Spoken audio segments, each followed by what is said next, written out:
How to download Dragon Ball Sparking Zero on your Windows. Hi everyone, it's Sophia to assist you today. Without any delay, let's jump right in.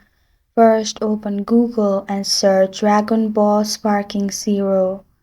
You will find this kind of screen pop up. In here, you'll find downloadable content. Beside Overview and Characters, click on Downloadable Content.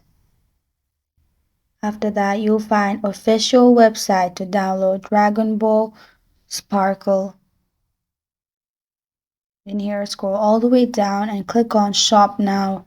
You can select for PS5, PC, or Xbox. Simply click on PC and click on Shop Now, pay for it, and you can simply download it. And that's how to download Dragon Ball Sparking Zero on your Windows. Thank you for joining me today. If this video helped you out, please leave a like.